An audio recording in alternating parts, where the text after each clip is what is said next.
आज हम सब यहाँ ये चर्चा करने वाले हैं कि भारत की खेती का भविष्य क्या होना चाहिए, केमिकल फार्मिंग या फिर ऑर्गेनिक फार्मिंग। आज इस विषय में चर्चा करने के लिए हमारे साथ हैं फील्ड साइंस के एमडी मिस्टर राघवन जी और भीष्मा ऑर्गेनिक्स कंपनी के एमडी भीष्मा जी। तो आइए उन्हीं से जानते हैं कि केमिकल फार्मिंग और ऑर्गेनिक फार्मिंग के बारे में उनकी अपनी क्या राय है। वाह, क्या लड़की है। अरे परिमल भैया, आप यहाँ कैसे? यही मैं तुझसे पूछने वाला था। बिना टिकट के तू शो देखने आया है ना? शो तो आप देखने आए होंगे, मैं उससे देखने आया। तू तैयार है ना? सुंदर है ना? तू लड़कियों के पीछे भागना कब छोड़ेगा? तेरी वजह से नौकरी से हाथ धोना पड़ा। उसके बाद एमएससी एग्रीकल्चर में नौकरी करनी पड़ी, वहाँ पर सैलरी और भी कम थी। हाँ तो अंकल जी, आप कौन सी फसल उगाते हैं? मिर्ची उगाता हूँ सर। आप खाद का इस्तेमाल करते हैं या भगवान भरोसे खेती करते हैं? आप ही की खाद इस्तेमाल करते हैं, उससे खेती अच्छी होती है। मैं इससे संतुष्ट हूँ। हम जो भी काम करते हैं किसानों की खुशी के लिए ही करते हैं भीष्मा जी। हमें और क्या चाहिए? खुशी का मतलब ये नहीं कि कपड़े कितने अच्छे हैं या जेब में कितने पैसे हैं। खुशी का मतलब है सेहत। खुशी का मतलब हमारी अगली पीढ़ी की खुशहाली। अगर रसायनों का इस्तेमाल बंद नहीं हुआ तो हमारे स्वास्थ्य के साथ साथ ही धरती माँ को भी नुकसान पहुँचेगा। ये सब किताबी बातें हैं सर। आज के जमाने में इन्हें कोई नहीं मानता। इन बातों से किसान अब और बेवकूफ नहीं बनने वाले। अब आप जाम्बिया या इथोपिया को देख लें, क्या हालात है वहां। लोग भूख से मर रहे हैं। उधर स्विगी नहीं है, पैसे नहीं है।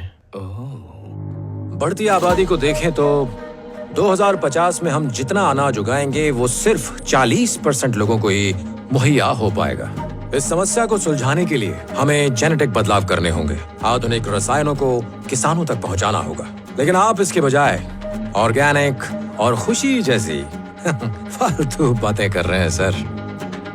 ऑर्गेनिक फार्मिंग टेक्निक अब पुरानी हो चुकी है, आप ही की तरह। पुरानी हो चुकी है। दरअसल वो ही सर, आपकी कंपनी के लोगों के अलावा मेरी कहीं इस बात को किसी एक ने भी झूठ साबित किया तो मैं ऑर्गेनिक फार्मिंग के लिए अपना सब कुछ छोड़ दूंगा।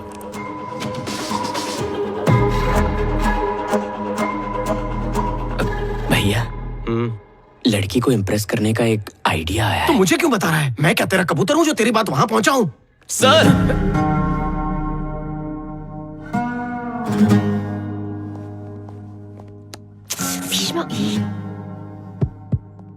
चेक। तुझे पैसे नहीं मिलने वाले हैं।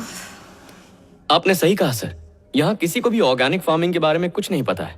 जाम्बिया और इथियोपिया जैसे देशों में भूख से मरने वाले लोगों को भी इस सब के बारे में कुछ नहीं पता सर। सर, आप केमिकल से ज्यादा फसल उगाना चाहते हैं ना, तो फिर आपने आपकी कंपनी उन्हीं देशों में क्यों नहीं शुरू की? आपने उन्हें भूख से मरने से बचा लिया होता। लेकिन आप ऐसा नहीं करेंगे, मैं जानता हूं क्यों। इसकी दो वजह है। एक है पैसा, वो गरीब देश है, वहां आप क्या कमा लोगे। दूसरा है मिट्टी, हमारे देश जैसी उपजाऊ जमीन उनके यहाँ है ही नहीं। सर, जब मिट्टी उपजाऊ नहीं है तो आपके केमिकल से क्या होगा? वो क्या है ना, फसल के लिए मिट्टी चाहिए, आपका केमिकल नहीं। हाँ वो तो ठीक है, पर सर, मुझे बोलने का मौका दिया है तो आप बीच में टोकिए मत। ऊपर वाले पे विश्वास करते हैं? बताइए ना सर। हाँ। अरे, आज के इस मॉडर्न जमाने में भी ऊपर वाले पे विश्वास? तो सदियों पुरानी ऑर्गेनिक फार्मिंग अपनाने में बुराई क्या है सर?